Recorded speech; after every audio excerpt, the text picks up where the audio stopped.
The storm had passed, but its remnants lingered in the air, making the desert feel heavier than usual. Ayana woke to the faint light of dawn slipping through the cracks in the adobe hut.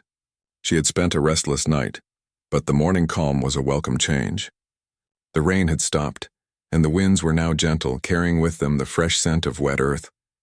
Sam was still asleep, stretched out by the fire, his worn hat pulled low over his eyes. Ayana watched him for a moment.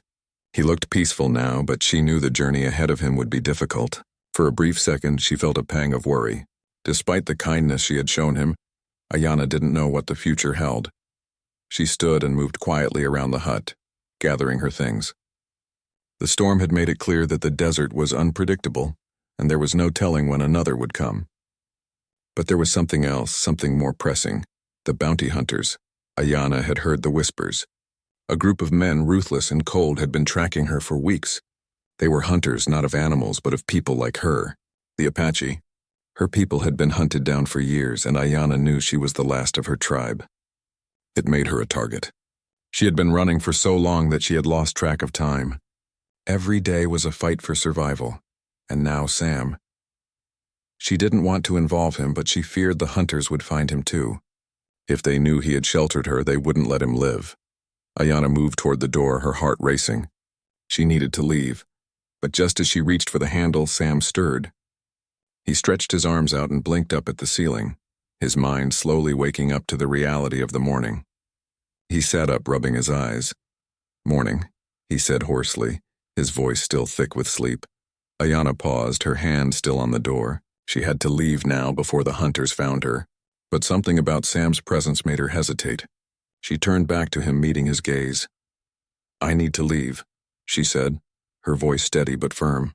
"The storm has passed. You should go too," Sam frowned. He was still trying to shake off the remnants of sleep, but there was something in her eyes that made him pause. "Something urgent. Where are you going?" he asked, standing and brushing the dust from his clothes. Ayana didn't answer right away. Instead, she picked up her bow and quiver of arrows, fastening them to her back. "It's not safe here," she said finally. "I have to move on." The look in her eyes told Sam that she wasn't just talking about the storm. There was something more, something hidden, something dangerous. "I can help," Sam said, stepping closer. His voice was quiet but insistent. "Whatever it is, I can help you." Ayana hesitated. She had always been alone. Trusting someone, even for a moment, was difficult. But Sam's words felt genuine, and there was a warmth in his eyes that she couldn't ignore. Maybe, just maybe, she wasn't alone anymore. "I'm not afraid of danger," she said, her voice steady. "But you will be if you stay." Sam shook his head, stubborn as ever. "I'm not leaving. Not without you. Whatever it is, we face it together." Ayana looked at him for a long time, trying to decide. It wasn't an easy choice, but in that moment, she realized that she didn't want to face this fight alone. She nodded, just a small movement of her head, but it was enough. "I can't promise it'll be easy," she said softly. Sam smiled. A small, quiet smile. "I didn't expect easy." The morning passed in a blur of action as Ayana prepared for their journey. She moved quickly, gathering supplies, while Sam made sure his horse was ready. The desert was unforgiving, but they had no choice but to ride into it. As they traveled, Ayana stayed alert, her eyes scanning the horizon. She knew that the bounty hunters were out there. They wouldn't stop until they found her. Sam stayed close, riding silently beside her, as if he could sense the weight of the danger in the air. By noon, the sun had risen high, casting long shadows across the dry landscape. The desert was beautiful in its own way, silent, vast, and endlessly lonely. But Ayana knew it could also be deadly. "I'm not used to this," Sam said after a while, his voice breaking the silence. "Riding like this. No destination, no plan." Ayana didn't look at him. Her gaze remained fixed ahead. "It's the only way to survive," she said quietly. "You learn to keep moving. Never stay in one place too long."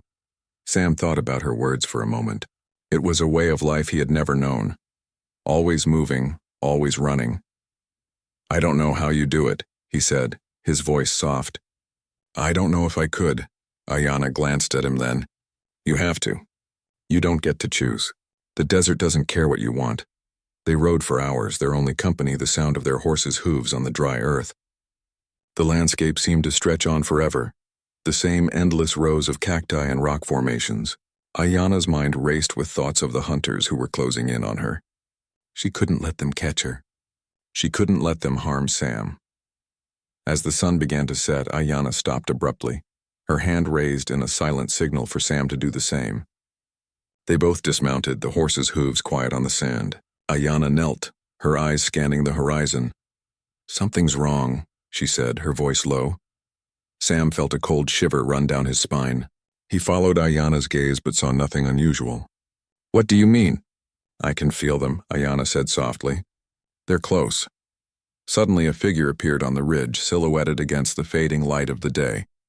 Ayana's heart skipped a beat. There was no mistaking it. The bounty hunters had found them. Without a word, Ayana grabbed her bow, pulling an arrow from her quiver. She nocked it quickly, aiming it toward the approaching figure. Sam instinctively moved closer, his hand resting on the revolver at his side. But before they could make a move, another figure appeared beside the first, and then another. The hunters were not just one or two, they were many. Ayana's pulse quickened. They had to act fast. "Stay close," she whispered to Sam. "I'll handle this." But Sam wasn't about to let her face this alone. He pulled his revolver free, his eyes locked on the approaching hunters. "Not without me." The hunters moved closer, circling them like vultures. Ayana's grip tightened on her bow, but she didn't release the arrow. She was waiting for the right moment. The tension in the air was thick, and Sam could feel it in his bones. He was ready for whatever came next. He had made his choice, and there was no turning back now. The first hunter made his move, drawing his rifle, but before he could take a shot, Ayana's arrow flew through the air, striking him in the shoulder. He cried out in pain, falling back. The other hunters hesitated, momentarily thrown off by the sudden attack. That was all the opening they needed. Sam fired, taking down the second man, and the rest of the hunters scattered, scrambling to regain control of the situation. Ayana's heart raced as she and Sam fought side by side, the sounds of battle echoing across the desert. There was no turning back now. They had made their stand, together. 5 days passed since Jack had saved the 2 Apache children, and the quiet desert nights had left him alone with his thoughts. His camp was simple: a fire, a blanket, and his horse, Dusty. But something had shifted in him since that encounter with Tala and Neshoba. They were still out there somewhere, and though Jack hadn't heard from them, he couldn't shake the feeling that his actions had set something in motion. The children had been grateful, but Jack couldn't help but wonder what more was waiting for him on this journey. As the sun dipped low one evening, painting the sky in hues of orange and purple, Jack noticed something unusual in the distance. A figure rode toward him on horseback. At first, it was just a shadow, but as it drew closer, Jack could see the rider more clearly. She was tall, dressed in dark leather with a black shawl draped over her shoulders. Her hair, long and dark as the night, flowed behind her like a veil in the wind. The rider was a woman, a very serious woman from the way she carried herself. Jack stood up from his campfire and dusted off his pants. His hand rested lightly on his revolver, not out of fear, but caution. He'd learned long ago that the desert didn't bring good surprises, especially not in the middle of nowhere. As the woman approached, she slowed her horse and stopped just a few feet from him. The wind rustled the long grass around them, and the air smelled of dust and the coming night. Jack squinted at her, trying to make sense of the situation. "I didn't expect to see you again," he said, his voice calm but filled with curiosity. "You're the mother of those 2 kids, right?" The woman nodded, her sharp, intelligent eyes never leaving his face. "I am Atsadi, their mother," she replied, her voice strong. But there was something else in it, something that spoke of the weight of responsibility she carried. "And I've come to thank you, Jack Donovan, for saving my children." Jack nodded, unsure of what to say. He had saved the children, but he didn't consider himself a hero. Heroes were for stories. He was just a man trying to survive. It was nothing. They were just kids. They didn't deserve that fate. Atsadi didn't respond immediately. Instead, she studied him as if weighing his words carefully. Then with a slight nod, she spoke again. "It was more than nothing. You risked your life to help them when you didn't have to. And for that, you have earned my respect. But I've come with a purpose beyond just gratitude." Jack raised an eyebrow. "And what might that be?" Atsadi looked past him to the wide-open desert. Her eyes were distant for a moment, as if she could see the land stretching beyond the horizon. When she spoke again, her voice was even, but there was a clear sense of urgency behind it. "My people are in danger," she said. "The bounty hunters you encountered, they are just a small part of a much larger problem. There are men out there, settlers and soldiers, who want to push my people from our land, and soon they will come for us in full force. I need someone who knows how to fight, someone who can stand with us. That's why I'm here." Jack's heart skipped a beat. He had known that his actions weren't without consequence, but he hadn't expected this. He was a cowboy, a man who lived alone, away from the conflicts that raged between settlers and native tribes. He wasn't part of their world, and he didn't want to be. "You want me to fight for your people?" Jack asked, his tone skeptical. "I'm just a man with a horse. I don't owe you or your people anything." Atsadi's eyes softened slightly, but her expression remained firm. "I don't ask for favors. I ask for your help. My people are strong, but we are outnumbered. We've survived for generations, but we cannot do it alone anymore. You, Jack Donovan, have the skill to fight. You know the land, and you know how to survive. You've fought for yourself all these years. Now I ask you to fight for something greater." Jack wasn't sure how to respond. He had lived most of his life trying to avoid getting involved in other people's struggles. He was a cowboy, not a soldier. But there was something about Atsadi's words that struck a chord deep within him. The Apache had always been portrayed as outlaws, but he had seen them differently. Tala and Neshoba weren't just victims, they were survivors. And their mother, Atsadi, was a leader. She didn't ask for help lightly. And Jack could see that she was a woman who had already seen too much loss to turn back now. "Why me?" Jack asked. "You could find others, stronger men, better trained men. Why come to me?" Atsadi's gaze was steady. "Because you have something that the others do not. You have a sense of honor. You saved my children without asking for anything in return. And you understand the land like no other. You are not just a fighter, Jack. You are someone who understands what it means to survive in this world. We need someone like you." Jack turned away, looking out over the horizon. The desert stretched out, lonely and unyielding, but for the first time it didn't feel like home.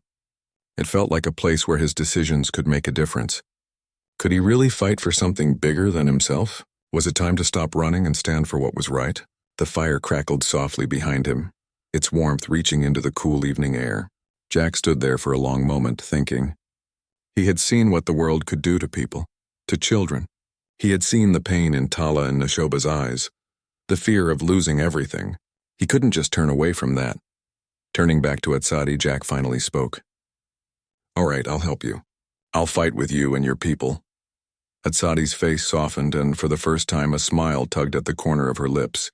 "Thank you, Jack Donovan. You do not know what this means to me, to my people. I'm not doing this for you, Atsadi," Jack said. "I'm doing it because it's the right thing to do." Atsadi nodded as if she understood the depth of his words. Then it begins. The days that followed were filled with preparations. Atsadi brought Jack to her people, and he saw the Apache village for the first time. It was smaller than he had imagined, a peaceful settlement nestled near a river, surrounded by tall, green trees that seemed out of place in the harsh desert. The people were strong, their faces hardened by years of struggle, but there was a quiet strength in them that Jack admired. They were warriors not by choice but by necessity. Atsadi introduced Jack to the elders, and they welcomed him with respect, though they were cautious. Jack had never been one for ceremony, but he understood that this was important. The Apache were a proud people, and Jack had to earn their trust. He spent days learning their ways, listening to their stories and training with their warriors. Slowly, he became part of their fight. It wasn't long before Jack realized that his decision to fight for the Apache had changed him. He was no longer just a cowboy wandering the desert. He had a purpose now. He had a family to protect, and he would fight alongside them no matter the cost.